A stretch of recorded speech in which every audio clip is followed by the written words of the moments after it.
இன்றைக்கு ஒரு சிறப்பான சித்தரை பற்றி நாம் சிந்திக்க இருக்கிறோம். இவர் ஒரு பக்தர், அதே நேரத்தில் ஒரு சித்தர். தமிழ்நாட்டிலே தோன்றி பக்தராக தொடங்கி சித்தராக மலர்ந்தவர் இன்றைக்கு நாம் சிந்திக்க இருக்கக்கூடிய இந்த சித்தர். திருக்காலத்தி என்று ஒரு பகுதி, நமக்கெல்லாம் அது தெரியும். கண்ணப்ப நாயனார் அந்த இடத்திலே வாழ்ந்தார். அன்பினாலே இறைவனை 6 நாட்களில் பெற்றார். கண்ணப்ப நாயனார் மாதிரி ஒரு அன்புக்கு எடுத்துக்காட்டு யாரும் பார்க்க முடியாது. அன்பினாலேயே உருகி உருகி அழுத மாணிக்கவாசக பெருந்தகை, கண்ணப்பனொப்பதோர் அன்பின்மை கண்டபின் என் அப்பன் என் ஒப்பில் என்னையுமாட்கொண்டருளி வண்ணப்பணித்து என்னை வா என்ற வான்கருணை சுண்ணப்பொன் நீற்றற்கே சென்றூதாய் கோத்தும்பி அப்படின்னு பாடுவார். என்ன அர்த்தம்? அன்பு செய்வதில் ஒப்பில்லாதவன் கண்ணப்பன், அன்பு செய்யாமல் இருப்பதில் ஒப்பில்லாதவன் நான். அதனாலே அவனை ஆட்கொண்ட நீ என்னை எப்படி ஆட்கொள்வாய்? மாணிக்கவாசக சாமியே அப்படி சொன்னா நாமெல்லாம் எங்கே போகிறது? அழுது அழுது உருகி உருகி ஆண்டவனை அடைந்த மாணிக்கவாசகர், நான் அன்பு செய்வதில் ஒப்பில்லாதவன் இல்லை, அன்பு செய்யாமல் இருப்பதில் ஒப்பில்லாதவன் அப்படின்னு கண்ணப்பரோட ஒப்பிடுவார். அந்த கண்ணப்பர் இருந்த இடம் திருக்காலத்தி. திருக்காலத்திக்கு ஒரு பெரியவர் போகிறார். திருக்காலத்தி சிவபெருமானை பார்க்கிறார். பெருமானே, நான் எப்படி உன்னை வந்து அடைவது? எனக்கு தகுதியே கிடையாதே. உன்னை வந்து அடைய வேண்டுமானால் அதற்கான தகுதிகள் வேண்டுமேன். எனக்கு ஒன்றும் கிடையாதே. நான் என்ன செய்ய போகிறேன்? ஒருவர் சிறு தொண்டர் குழந்தையை வெட்டி ஆண்டவனுக்கு படையல் செய்தார். எனக்கு அது தெரியாது, என்னால் அது முடியாது. இந்த திருநீலகண்டர்னு ஒருவர், இளமையான வயது, பெண்டாட்டி சொன்ன ஒரு திருநீலகண்டம் அப்படிங்கிற சத்திய வார்த்தைக்காக இளமையை துறந்து பல நாட்கள் அதே மனைவியோடு எந்த விதமான உறவும் இல்லாமல் வாழ்ந்தார். என்னால் அதுவும் முடியாது. இந்த கண்ணப்பர் 6 நாளையிலே கண்ணை தோண்டி அப்பக்கூடிய அளவுக்கு அன்பு பிளம்பாய் திரிந்தார். என்னால் அதுவும் முடியாது. நான் எப்படி ஐயா உன் திருவடிக்கு வந்து சேரப்போறேன்? இவங்களோட ஒப்பிடுற பொழுது நான் அதல பாதாளத்தில் விழுந்து கிடக்கிறேன். இவங்கள்லாம் இமயமலை, நான் கொசு மாதிரி. வாளால் மகவறிந்து ஊட்ட வல்லேன் அல்லேன். வாளால் மகவை அறிந்து, அறுப்பது வேறு அறிவது வேறு. அறுத்தது முளைக்காது, அறிந்தது முளைக்கும். வாளால் மகவறிந்து ஊட்ட வல்லேன் அல்லேன். என்னாலே அது முடியாது. மாது சொன்ன சூழால் இளமை துறக்க வல்லேன் அல்லேன். ஒரு பெண் சொன்ன வார்த்தைக்காக நான் என்னுடைய இளமையை துறந்து இருக்க முடியுமான்னு அதுவும் என்னால் முடியாது. நாளாரில் கண் இடந்து அப்ப வல்லேன் அல்லேன். 6 நாளையில் கண்ணை தோண்டி அப்ப முடியுமா? என்னால் அதுவும் கண்ணப்பர் மாதிரி முடியாது. வாளால் மகவறிந்தூட்ட வல்லேன் அல்லேன். மாது சொன்ன சூழால் இளமை துறக்க வல்லேன் அல்லேன். தொண்டு செய்து நாள் 6ல் கண் இடந்து அப்ப வல்லேன் அல்லேன். நான் இனி சென்று ஆளாவது எப்படியோ திருக்காலத்தி அப்பருக்கே. 6 நாளையில் கண்ணை தோண்டி அப்பினாரே, என்னால் அது முடியாது. நான் எப்படி திருக்காலத்தி பெருமானுக்கு ஆளாவது? யார் கேட்டா? இந்த சித்தர் கேட்டார். இந்த சித்தருக்கு என்ன பேர்? பட்டினத்தார்னு பேர். நமக்கெல்லாம் நல்லா தெரிஞ்சவர். பின்னால் வந்த கவியரசு கண்ணதாசன் இவருடைய பல பாடல்களை எடுத்துக்கொண்டு வீடு வரை உறவு, வீதி வரை மனைவி, காடு வரை பிள்ளை, கடைசி வரை யாரோ என்று பாடினாரே, அதற்கு தொடக்கம் தந்தவர் பட்டினத்து பிள்ளையார். போனால் போகட்டும் போடா என்று பாடினாரே, அதற்கு தொடக்கம் கொடுத்தவர் பட்டினத்து பிள்ளையார்.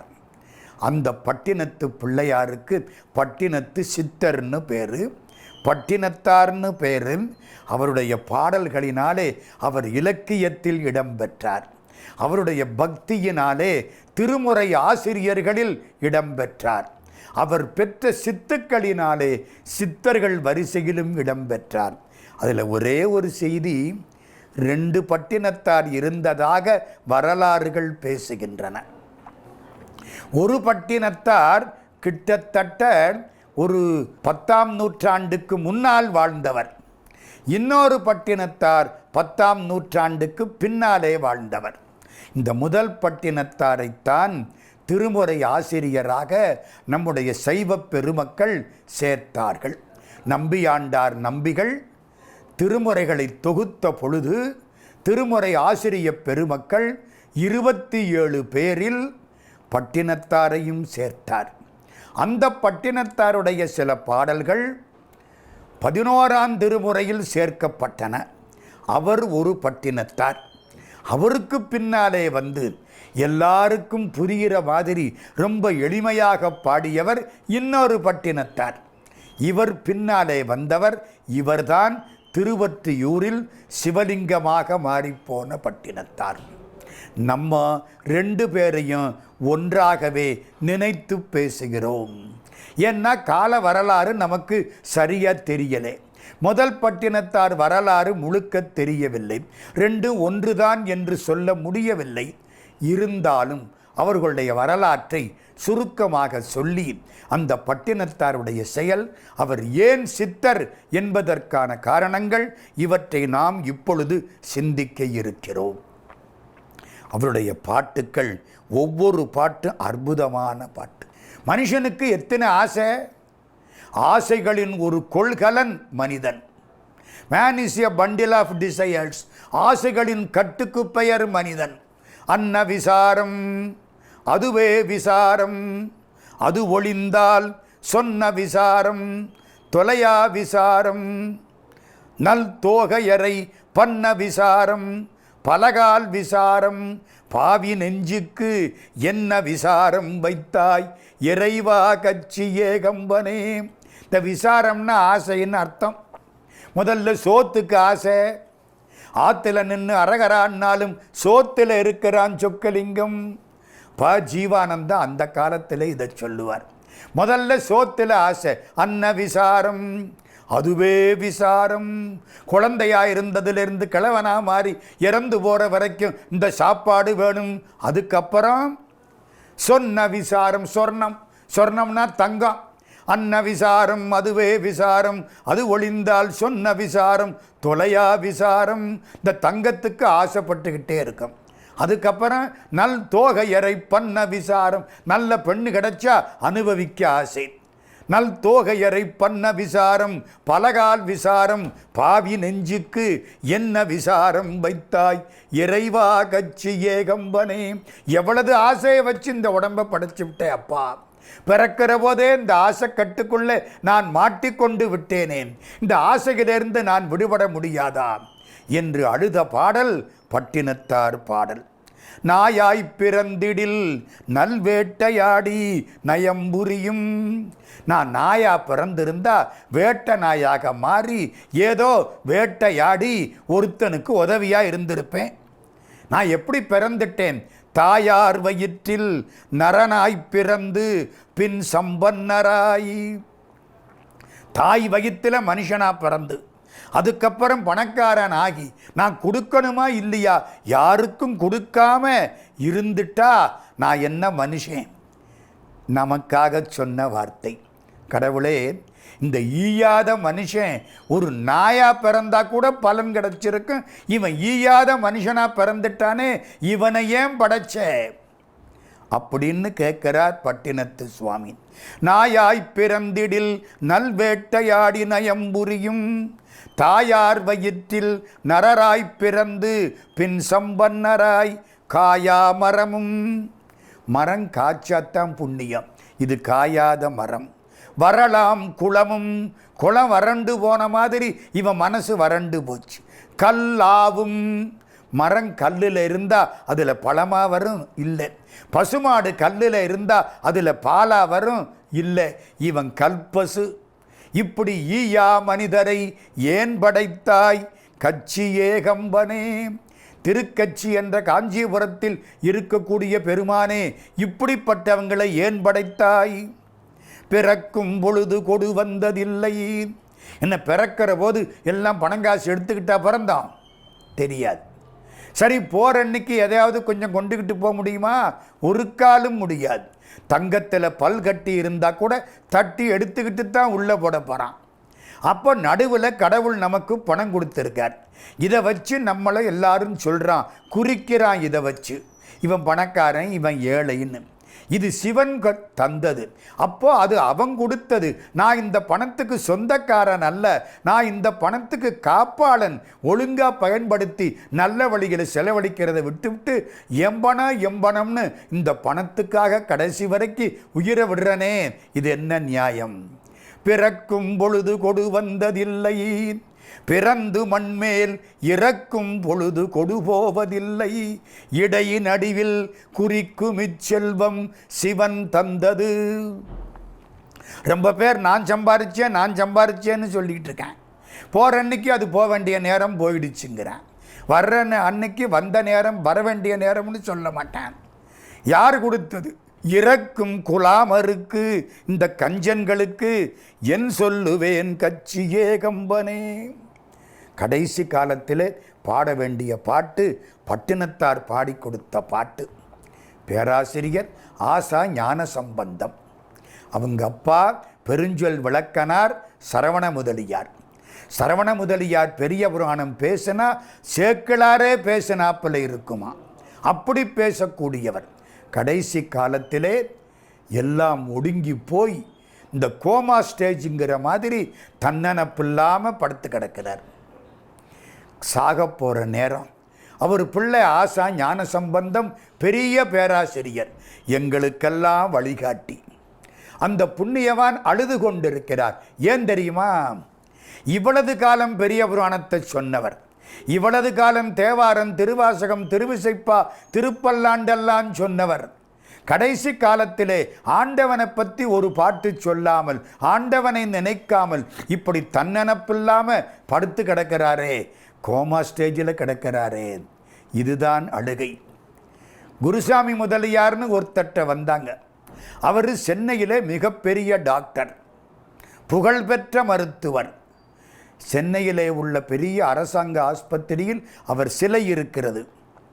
குருசாமி முதலியார் வீட்டில் பூஜை பண்ணுவாராம், பண்ணிட்டு வெளியில் வருவாராம்.